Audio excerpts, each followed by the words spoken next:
चर्चा करणार नाही। उपजिल्हाधिकारी किंवा थातूर मातूर एखादा प्रतिनिधी याच्यासोबत आम्ही चर्चा करणार नाही।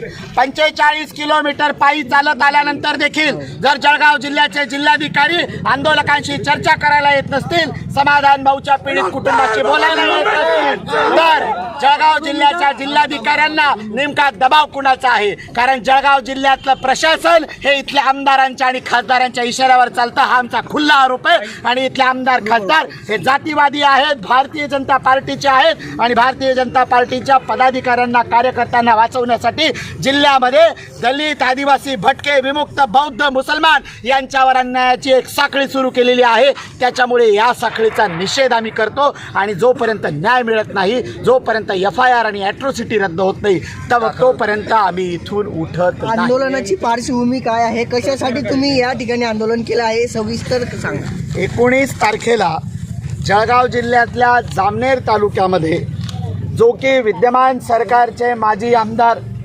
गिरीशजी महाजन यांच्या मतदारसंघातल्या विद्यमान आमदार गिरीशजी महाजन यांच्या मतदारसंघातल्या गावामध्ये मोईखेडा दिगरमध्ये राहणाऱ्या समाधान मेढे यांची विष पाजून हत्या करण्यात आली। ही हत्या करणारी मंडळी ही भारतीय जनता पार्टीच्या पॅनलवर निवडून आलेल्या ग्रामपंचायत सदस्यांचे पती व स्वतः ग्रामपंचायत सदस्य आहेत। समाधान मेढे यांच्या पत्नी कल्पनाताई या स्वतः त्या ठिकाणी अनुसूचित जातीमधून ग्रामपंचायतीच्या ठिकाणी सरपंच पदावर होत्या, पण इतकं दुर्दैव की त्यांचे पती मेल्यानंतर दुसऱ्या दिवशी अपात्रतेचा ठराव त्यांच्या पाठीमागे घेऊन त्यांना निष्कासित करण्यात आलं।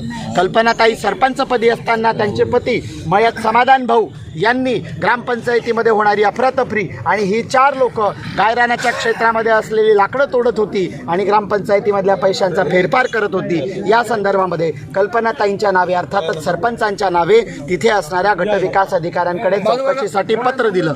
या चौकशीने या सगळ्यांचं पितळ उघडं पडणार होतं आणि हे उघडं पडणारं पितळ जे आहे ते आम्हाला कुठेतरी त्रासदायक ठरेल या हिशोबाने या लोकांनी मनामध्ये एक आकस धरून समाधान भाऊंना 19 तारखेला घरातून गोड बोलून बोलावून नेलं आणि बोलावून नेल्यानंतर अवघ्या अर्ध्या तासाच्या अंतरावर समाधान भाऊ घरी परत आले आणि समाधान भाऊ घराजवळ येऊन ज्यावेळी गाडीवरून पडले त्यांनी त्यांच्या पत्नीला हाक मारली आणि बोलावलं। त्यावेळी त्यांच्या तोंडातून फेस येत होता। त्यांनी आपल्या पत्नीला सांगितलं की कल्पना, माझ्यासोबत दगाफटका झालेला आहे, मला या लोकांनी गोड बोलून बोलावलं, शेतात नेलं आणि यांनी मला विष पाजलेलं आहे। त्यावेळी तिथून त्यांना कल्पनाताईंनी आजूबाजूच्या लोकांना बोलावून हाक मारले, आरडाओरड केली। आजूबाजूच्या लोकांनी माणुसकीच्या नात्याने त्यांना उचललं आणि जळगाव जिल्हा रुग्णालयामध्ये दाखल केलं। जळगाव जिल्हा रुग्णालयामध्ये त्यांच्यावर उपचार चालू असताना ते मृत्युमुखी पडलेले आहेत। ते मृत्युमुखी पडलेले आहेत। या पूर्ण फिर्यादीमध्ये त्यावेळी हा जबाब जो आहे, हा जबाब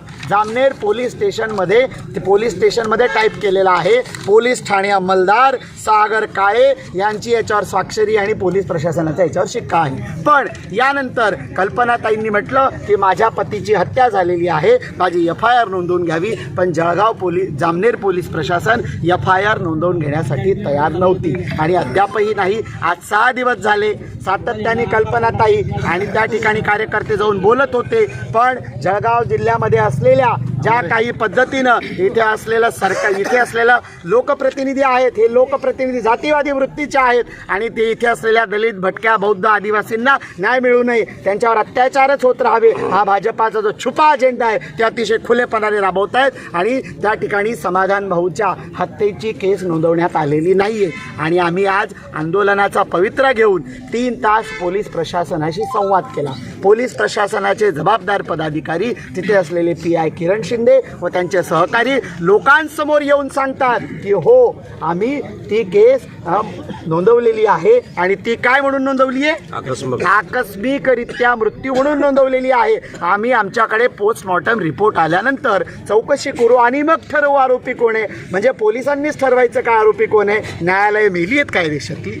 न्याय व्यवस्थेचं काम जर पोलीस प्रशासन करत असेल तर आम्ही ते धकवून घेणार नाही। आमचं म्हणणं एकच होतं, माननीय सुप्रीम कोर्टाने, माननीय सर्वोच्च न्यायालयाने अतिशय कडक शब्दामध्ये सांगितलेलं आहे की पोलिसांच्या कार्यालयात जो कोणी येईल आणि म्हणेल की माझी तक्रार नोंदवून घ्या, त्याची तक्रार नोंदवली जावी, पण ती तक्रार नोंदवली गेली नाही। पुढचं काम न्यायालय करेल, न्यायालयाला करू दिलं जात नाही आहे। आपल्या हातात तिथला आमचा उघड आरोप आहे, की जळगाव जिल्ह्यामध्ये असलेले पालकमंत्री, जामनेर विधानसभा क्षेत्राचे आमदार महोदय जे या राज्य सरकारच्या एका जबाबदार पदावर आहेत, आणि जळगाव जिल्हाधिकारी ही सगळी मंडळी, जळगाव जिल्ह्यातलं पोलीस प्रशासन आरोपींना पाठीशी घालतंय आणि आरोपींना पाठीशी घालून कल्पनाताई आणि त्यांचं कुटुंब यांना उघड्यावर सोडतंय आणि इथे असलेल्या बौद्ध, दलित, आदिवासींच्या मरण्याविषयी किंवा त्यांच्या मारण्याविषयी त्यांना कुठेही सहानुभूती नाही आहे, त्यांच्या मानवी संवेदना मेलेल्या आहेत. आणि म्हणून आमचं म्हणणं आहे की जोपर्यंत समाधान भाऊ यांच्या मारेकऱ्यांवर कलम 302 आणि ॲट्रॉसिटीच्या कलम 3(1) नुसार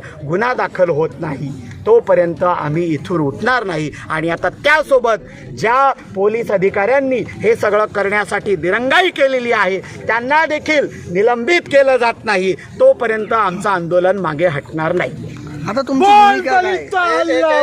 तुमची आता तुम्ही रात्री आंदोलन म्हणजे जिल्हाधिकारी कार्यालयावर आहेत, रात्री 12 वाजत आहेत, साधारण तुमची आता मागणी काय असेल? अहो, जळगाव जिल्ह्यातल्या प्रशासनाची मानवी संवेदनाच मेली आहे. दुपारी 2 वाजेपासून आम्ही कल्पनाताई ज्यांचे पती जाऊन अवघे 5 दिवस झालेले आहेत, त्यांची 2 चिलीपिली मुलं, त्यांचे ज्येष्ठ वडील, त्यांच्या आई, अख्ख्या कुटुंबासहित 500 ते 600 लोक एक मानवीयता या नात्याने येत आहेत. तर जिल्हाधिकाऱ्यांना हे देखील वाटलं नाही की रस्त्यात थांबून संवाद करावा. जळगाव जिल्ह्याच्या एसपींना असं वाटलं नाही की आंदोलक निघालेले आहेत. तर आम्ही तुमच्यापर्यंत पोहोचतो. जळगाव जिल्ह्याचं पूर्ण प्रशासन हे इथल्या लोकप्रतिनिधींच्या ताब्यात गेले आणि इथले लोकप्रतिनिधी खुलेआम जातीवाद करतायत. आमचं म्हणणं आहे की जोपर्यंत समाधान भाऊच्या मारेकऱ्यांवर, यांची नावं देखील मी तुम्हाला सांगू शकते, गबा शेख, अतुल काळे, जनार्दन करपे आणि उमेश आहेर या लोकांनी हे कृत्य केलेलं आहे. जोपर्यंत यांच्या नावाची पक्की FIR आणि त्यासोबतच ॲट्रॉसिटी दर्ज होत नाही तोपर्यंत आम्ही इथून उठणार नाही. आमचं म्हणणं हेच आहे, आमची FIR नोंदवून घ्यावी, ॲट्रॉसिटीचा गुन्हा दाखल करावा आणि जे अपराधी आहेत त्यांना कडक शासन करण्याविषयीची न्यायालयीन प्रक्रिया चालवावी. जोपर्यंत समाधान भाऊच्या कुटुंबाला न्याय मिळत नाही तोपर्यंत वंचित बहुजन आघाडी इथून मागे हलणार नाही. वंचित बहुजन आघाडीचं